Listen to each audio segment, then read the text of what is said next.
नमस्कार, अस्सलाम वालेकुम, सत श्री अकाल। मैं आपका होस्ट, आपका दोस्त अदीब सिद्दीकी। आप देख रहे हैं एजिस न्यूज प्रेजेंट खास मेहमान। आज हमारे साथ जो शख्सियत है वो कपड़े के बहुत बड़े व्यापारी हैं और हाल फिलहाल जो चेंजेस हुए हैं कपड़े मैन्युफैक्चरिंग के टैक्स में, स्लैब्स में, उसी पे हम चर्चा करने के लिए बैठे हैं। और कपड़े मैन्युफैक्चरिंग को लेके जो भी दिक्कतें हैं या जो भी पॉजिटिवनेस है, पूरी एक डिटेल इन्फॉर्मेशन इनसे लेंगे। ग्यास अहमद जी, बहुत बहुत आपका स्वागत है हमारे शो खास मेहमान। शुक्रिया। सबसे पहले तो सर मैं यही जानना चाहूंगा कि ये जहाँ से आप जुड़े हैं, टांडा एक बुनकर बाहुल इलाका है, बहुत बड़े स्तर पे ये काम होता है, ट्रेडिशनल काम है, अगर हम ये कहें तो गलत नहीं होगा। विस्तार से बताइए, जो लोग इससे जुड़े हैं किस तरीके से इस काम को करते चले आ रहे हैं, और पहले क्या फायदा हुआ करते थे, बीच में क्या चेंजेस हुए और वर्तमान में क्या स्थिति है। मेरा नाम गयास अहमद है, जैसा कि आपने बताया। और हम लोग मतलब ये है कि हमारा ये पुश्तैनी काम रहा है, और मोस्टली यहाँ पे जो भी लोग कर रहे हैं, इससे जुड़े हैं, वो पुश्तैनी तौर पे ही जुड़े हैं। उनके दादा करते थे, फिर वालिद साहब करने लगे, फिर करने लगे ये जनरेशन। तो ये पहले पावर हैंडलूम से शुरू हुआ, क्योंकि पावर था नहीं, तो हैंडलूम से शुरू हुआ।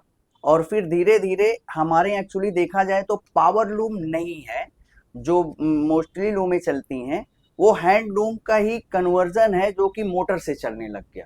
यानी इनिशियली जो हैंडलूम से कन्वर्ट होके और मोटर से चलने लगी मशीन, तो हम आज भी वो चलाते हैं। इधर गवर्नमेंट ने चूंकि कुछ स्कीमें चलाई ओडीओपी के तहत और एमएसएमई के तहत, तो अपग्रेडेशन हुआ मशीनों का, और कुछ हाई स्पीड मशीनें भी आई हैं, और उससे यहाँ पे लोगों की प्रोडक्टिविटी बढ़ी और कई सारे फायदे हुए। लेकिन बहुत टाइम तक ऐसा नहीं हुआ। इधर पिछले 5 सालों में एमएसएमई के अंदर और कई सारी स्कीमें जो गवर्नमेंट ने प्रचार प्रसार किया, तो उससे लोग उस स्कीम के तहत यहाँ पे फिर अपग्रेडेशन आना शुरू हुआ, जो कि बहुत पहले आना चाहिए था लेकिन लेट आया। तो वहां से कुछ आधुनिक मशीनें आई। अभी भी 90% मशीनें ट्रेडिशनल पुरानी मशीनें ही हैं, जिसे आप कह सकते हैं कि हैंडलूम है, मोटर से हाँ चलती है। तो उसी से कपड़ा बनाते हैं। और मतलब चूंकि लेबोरियस हैं यहाँ के लोग और स्किल है, डिजाइनिंग करते हैं, तो इस तरह सरवाइव कर लेते हैं। जबकि ज़रूरत ये है कि हमारा 50% से ज़्यादा हाई स्पीड मशीन पे आना चाहिए, तो उससे हमें मार्केट में कंपटीशन में भी आसानी मिलेगी। तो सरकार की तरफ से बहुत कोशिश की जाती है, और इंडिविजुअली यहाँ पे हमको एक कॉमन फैसिलिटी सेंटर भी दिया है, और वो लोग भी जो उसका संचालन करते हैं, तो खुद भी इंडिविजुअली भी वो प्रचार प्रसार करते हैं।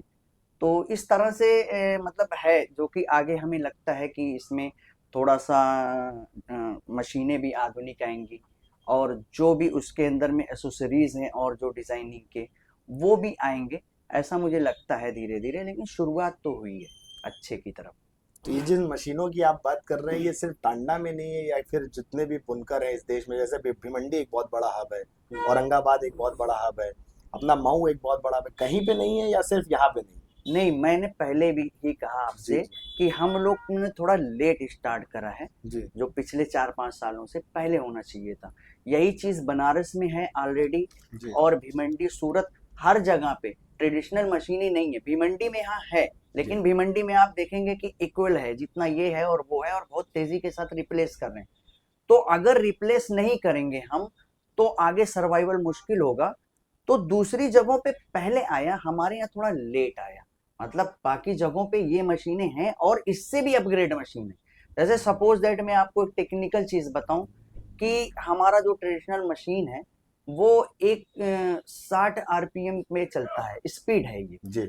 और जो अभी हम लोगों ने लगाया है, गवर्नमेंट के सपोर्ट से आई है, 180 आरपीएम पे चलती है, 3 टाइम्स से ज्यादा फास्ट है। तो लेकिन जो भिमंडी और सूरत, इन जगहों पे 600 आरपीएम और 1000 आरपीएम का भी मशीन आने लग गया। तो जो अपग्रेडेशन है मशीनरी में, वो तो एक निरंतर चलने वाली प्रक्रिया है ना। वो तो एक दिन का काम है नहीं। आज आप ला के जिस दिन भी 600 आरपीएम की मशीन आपने लगा लिया, आप भिमंडी और सूरत के साथ खड़े हो गए। तो वो गैप भर सकते हैं हम लोग। लेट होने का मतलब ये नहीं है कि हम कंटिन्यूअस उतने ईयर बैक ही चलते रहेंगे। हम आज भी वहीं पे खड़े हो सकते हैं जहाँ पे भिवंडी खड़ा है। तो मतलब ये है कि मुझे उम्मीद है कि हम चूंकि इस तरह जो है अपग्रेडेशन की तरफ जब हमारा रुझान चला गया, लोग करने लगे, तो आ जाएगा। इनकम के बारे में अगर मैं बात करूं, इनकम जनरेशन जो होती है, एक टाइम पे ऐसा जो हम फील्ड में घूम के हमने एक्सपीरियंस किया है, लोगों से बातचीत करके हमने एक्सपीरियंस किया कि एक टाइम पे ये धंधा बहुत अच्छा हुआ करता था, काफी अच्छा पैसा लोगों ने कमाया। हम्म। लेकिन वर्तमान में जो स्थिति है, लोग बहुत परेशान हैं। इसमें कितनी सच्चाई है? ये बात सही है कि अक्सर ऐसा होता है कि हम लोग जो प्रॉफिट नहीं है, यही कहने का जी मतलब है जी जी। आपका। तो ये बात तो सही है, लेकिन इसकी वजह क्या है? बहुत बार ऐसा होता है कि हम लोग सारी चीजों को एक ही जगह ले जाके जोड़ते हैं, बिजली से। आप कह रहे हैं कि हम घूमते हैं, तो आपने इसका रीजन यही जाना होगा। जी। तो वो तो है सर वजह, लेकिन सिर्फ वही नहीं है, दूसरी और वजहों को नहीं देख पा रहे, जबकि मैं समझता हूँ कि उसे देखना बहुत जरूरी है। जैसे हम लोग आज से 30 ईयर पहले मैं आया बिजनेस में, थोड़ा अर्ली आ गया था। तो एक एवरेज 20-25 रुपीज का हम लोग कपड़ा बनाते थे, जी। समझ रहे हैं ना? तो अब भी हम लोग इसी एवरेज का कपड़ा बनाते हैं। इन बिटवीन 30 ईयर 25 ईयर में आप देखेंगे कि 20 रुपए का वैल्यू कहाँ पहुंच गया, समझ रहे हैं ना? तो हम लोग जो मशीनरी अपग्रेडेशन की बात कर रहे थे ना, जब तक प्रोडक्ट अपग्रेड नहीं करेंगे, प्रॉफिट गेन नहीं होगा। क्योंकि प्रॉफिट का जो परसेंटेज है ना हमारे यहाँ, वो उतना ही रखिए आप। लेकिन आप 20 की जगह अगर 40 का कपड़ा बनाएंगे तो आपका प्रॉफिट आ गया। हमारे पास यहाँ पे प्रॉब्लम जो बिजली बिजली बोला जाता है, ये है प्रॉब्लम। लेकिन सर इससे बड़ा प्रॉब्लम क्या है? हमारे पास मैन पावर का क्राइसिस है। मार्केटिंग किसी को आती है बहुत अच्छी, हमारे यहाँ मार्केटिंग लोगों को इतनी अच्छी आती है कि लेडीज आइटम तो 5 साल एक ही आइटम को बेच लेते हैं, वो भी लेडीज आइटम। सर तो मार्केटिंग तो आती है ना, लेकिन प्रोडक्ट अपग्रेड नहीं होने की वजह से हमारे पास चूंकि लेबर को देने के लिए पैसा नहीं है, जबकि हम लोग 20% देते हैं। टोटल कास्ट का 20% सिर्फ लेबर चार्ज होता है, और ये किसी भी कारपोरेट से या बड़ी इंडस्ट्री से कहीं ज्यादा है। लेकिन हमारे प्रोडक्ट इतने सस्ते होते हैं, जिसकी वजह से वो वैल्यू में कम पड़ जाता है, परसेंटेज में ज्यादा होता है। तो मैं ये क्या कह रहा हूं कि हमारा बहुत बड़ा प्रॉब्लम है कि हम ये नहीं समझ पा रहे हैं कि जो हम अपने प्रोडक्ट को सस्ता रख रहे हैं, इसको अपग्रेड नहीं कर रहे हैं, इसकी वजह से कई सारी चीजों में हमारे पास पैसे कम रह जाते हैं, और प्रॉफिट भी कम रहने की एक बहुत बड़ी, और मैं समझता हूँ सबसे बड़ी वजह यही है। कि मशीन अपग्रेड नहीं हो पा रही। प्रोडक्ट अपग्रेड नहीं हो रहे हैं। मशीन तो अपग्रेडेशन शुरू हो गया है, सरकार भी उस पर बहुत काम कर रही है। तो तमाम कंबाइन कोशिशें, मिली जुली कोशिशों तो से दोनों में बड़ी वजह है कि प्रोडक्ट अपग्रेड नहीं। प्रोडक्ट अपग्रेड होना चाहिए सर। और मशीन अपग्रेडेशन पे। मशीन अपग्रेडेशन तो जाहिर बात है, प्रोडक्टिविटी आती है तो आपकी कास्ट कम होती है ना। तो जो लोअर तबके का है बिजनेसमैन, हाँ। इन्वेस्टमेंट भी जाहिर सी बात है, जब मशीन अपग्रेडेशन होगा तो बढ़ेगा। हाँ बढ़ेगा। बढ़ेगा तो वो पैसा वो कहाँ से लाएगा जब मार्केट अभी इतनी खराब है? हाँ तो देखिए, सरकार की स्कीमें हैं, वहां से ला सकता है। और दूसरी चीज है, अगर कहीं से भी नहीं ला रहा है, तो मैं आपको सीधे सीधे बताऊं कि एक जो ज्यादा प्रोडक्टिविटी वाले लोग हैं, समझ रहे हैं ना, तो उनके प्रोडक्ट और ये जो कम प्रोडक्टिविटी वाले हैं, अभी क्या है कि इस लोगों का मार्केट एक ही है। जी। जब मशीनें ज्यादा हुई, अपग्रेड हुई, तो जाहिर बात है कि क्वालिटी और प्रोडक्ट अलग अलग हो गए। बिल्कुल। तो मार्केट स्पेस तो उसको तब भी मिल गया ना। जी। जो छोटा है, काम करने वाला है, उसका मार्केट स्पेस बड़ा हो गया, तो उसको वैसे भी फायदा हो जाएगा। सही बात है। मैं ये जानना चाह रहा हूँ, जो जीएसटी लग रही थी अब से पहले कुछ दिन, हाल ही में जो जीएसटी चेंजेस हुए, उससे पहले मेरे ख्याल से 12% की जीएसटी 12% हमारे रॉ मटेरियल पे था। वो चेंज हो गया है अब 5%। 5%। जी। क्या इफेक्ट करेगा ये बिजनेस को? इफेक्ट इसका तो अभी आने वाले समय में ही सही पता चलेगा, लेकिन जो हुआ है जी। उसमें कोई इफेक्ट पड़ना नहीं चाहिए, अगर जेन्युइनली ऐसा हो जाता है। यानी हम 12% जीएसटी देते थे, और वो 12% हमारा आईटीसी जाके क्रेडिट हो जाता था। अब 5% देंगे तो 7% को हमें बेसिक मटेरियल सस्ता मिलेगा, तो हमारे पास ही रहेगा। हमारा जो डिफरेंट आएगा महीने के एंड में, वो हमें जमा करना होगा। तो वो 7,000 तो हमारे पास 7% छूट ही जा रहा है। लेकिन बेसिक प्राइस अगर रॉ मटेरियल या धागे की कंपनियां नहीं बढ़ा रही हैं, तो कोई फर्क पड़ना नहीं चाहिए।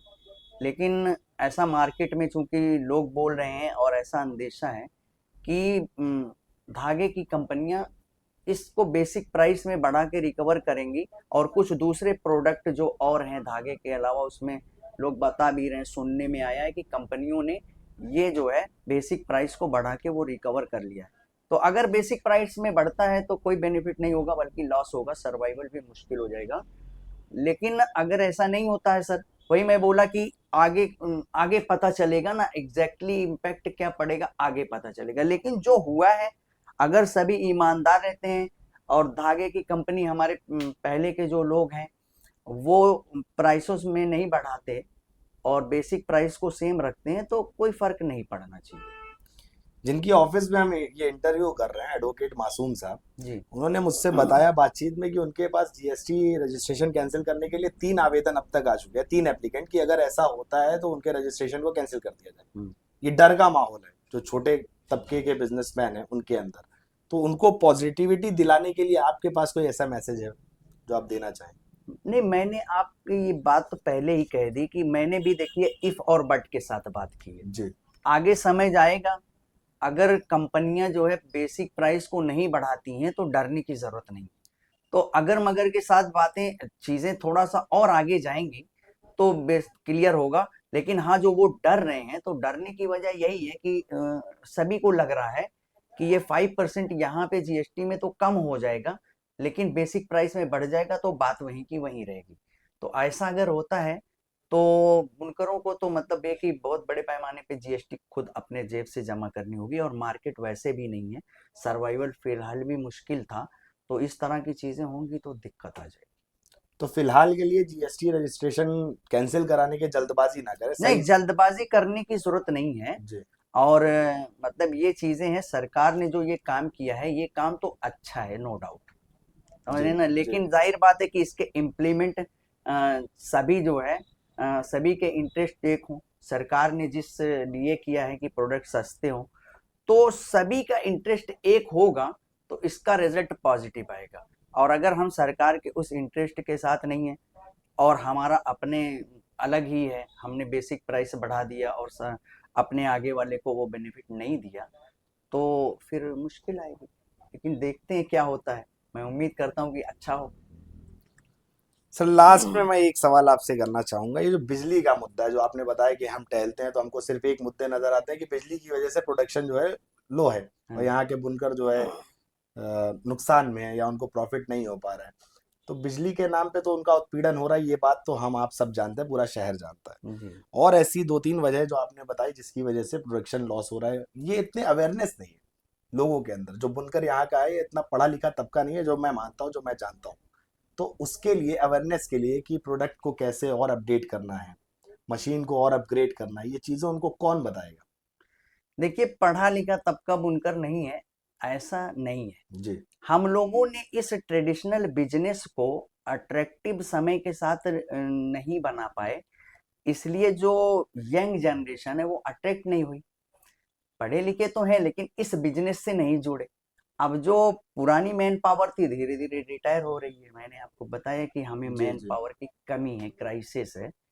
तो इसकी वजह यही है कि जो यंग जेंट्री है, हम बिजनेस को उतना अट्रैक्टिव रख नहीं पाए कि वो इससे जुड़े। तो दूसरी और भी फील्ड में वो जाने लग गए। तो जो पढ़ लेता है वो कहीं और फील्ड में चला जाता है, इसको वो चूज नहीं करता। तो सभी को लगता है कि बुनकर पढ़ा लिखा नहीं। तो ये सही है कि जो मौजूदा टाइम में कपड़े का काम कर रहे हैं काम वो कर थोड़ा रहे हैं। जी। कम पढ़े मेरा लिखे हो मतलब सकते वही हैं, था। लेकिन हाँ। बुनकर कम्युनिटी पढ़ी लिखी नहीं है, हम्म। ऐसा नहीं। नहीं, मैंने कम्युनिटी को नहीं कहा, मैंने कहा जो लोग इस काम से जुड़े हैं फिलहाल, हाँ जो मैंने घूम टहल के देखा है, मैंने ये कहा था। हाँ हाँ, ये इस जी। काम से, ये बात जी। आपकी सही है। जी। उसमें मोस्टली लोग ऐसे ही, जैसा आप समझ रहे हैं, लिखना जी। पढ़ना जानते हैं, लेकिन हायर एजुकेटेड या वेल एजुकेटेड कहिए तो नहीं। तो इसके पीछे भी तो सर कोई वजह होगी, जो अच्छी हायर एजुकेशन ले लेता है बुनकर समाज का लड़का, हाँ वो अपने इस ट्रेडिशनल काम को छोड़ के क्यों कोई अदर फील्ड को, ये एक अच्छा काम है हाँ। हमारे और आपकी नज़र से देखे, बढ़िया काम है ये, इस काम को कंटिन्यू करना चाहिए, फील्ड को स्विच करना, बिजनेस ही देखिए, करना। जी। हमने कहा कि अट्रैक्टिव नहीं है। जी। अट्रैक्शन क्या है? यंग जनरेशन के लिए अट्रैक्शन क्या है? एक अच्छा सैलरी जी। अमाउंट जी। हो, वो बिल्कुल। अट्रैक्शन तो यही होगा ना, बिल्कुल। बिल्कुल। कि उसका जो है मतलब ये है कि प्रॉफिट ज्यादा हो। तो हम प्रॉफिट इसमें कम है, कई रीजन है उसके। मैंने एक आध बातें बताने की कोशिश की, लेकिन ज़्यादा डीपली जाना होगा।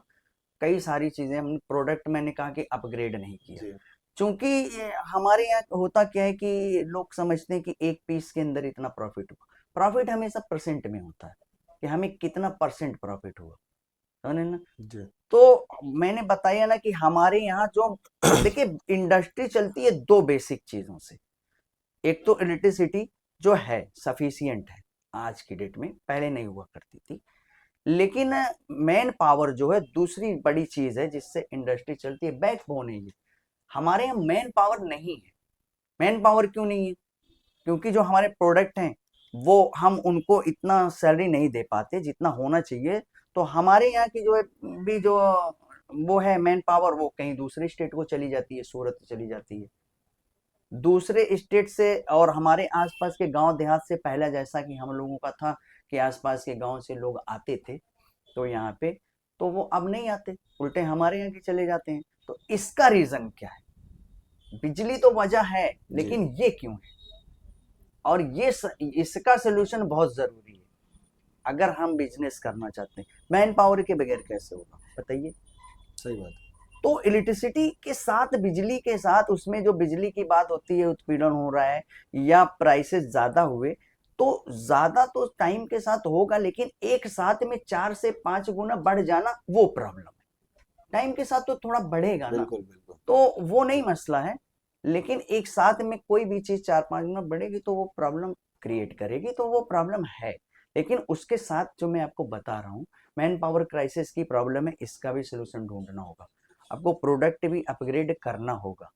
तो ये सारी चीजें भी देखना चाहिए कि, और दूसरी चीज ये है कि कपड़े को अपग्रेड करेंगे। देखिए मिडिल क्लास है जो कि आज की डेट में आ, मतलब ये है कि जिसको टारगेट करके आदमी बने, मतलब बायर वही है, ये कह लीजिए कि कपड़ा वही खरीदता है। मिडिल क्लास को टारगेट करना चाहिए। और हमारे यहाँ टांडा में लोअर मिडिल और लोअर क्लास को टारगेट किया जाता है। तो वो होगा कि हमारे पास रिसर्च डेवलपमेंट के लिए तो नहीं है फंड इतना, लेकिन बड़ी कंपनियां एग्जीक्यूटिव होते हैं उसमें उन लोगों की प्लानिंग को कॉपी कर लो। वो लोगों ने मिडिल क्लास को टारगेट किया, जो कंपनी कहीं बाहर में बनाती है 50 लाख की गाड़ी हमारे 8 लाख की आके बेचती है, तो किसे टारगेट किया? Middle middle class. क्लास तो जाहिर बात है कि एक बड़ा मार्केट जो है वो मिडिल क्लास ही है। तो मैं क्यों कह रहा हूँ कि प्रोडक्ट को अपग्रेड करना चाहिए। जब प्रोडक्ट अपग्रेड होगा तो हम मिडिल क्लास तक हमारी अप्रोच होगी, उसके पास पैसा है, वही खरीदता है, उसके लिए हम कपड़ा नहीं बनाते। तो बिजली पे फोकस रखते हुए दूसरी चीजों को भी समस्या की तरह लें और उसके सलूशन की कोशिश करें, तो मैं समझता हूँ कि पॉजिटिव रिजल्ट निकल सकते हैं। तो ये थे हमारे साथ गयास अहमद सर, जो कपड़े के बहुत बड़े व्यापारी हैं। बहुत बहुत शुक्रिया सर आपके महत्वपूर्ण समय के लिए। मैं था अदीप धन्यवाद। सिद्दीकी, आप देख रहे थे एजिस न्यूज। धन्यवाद।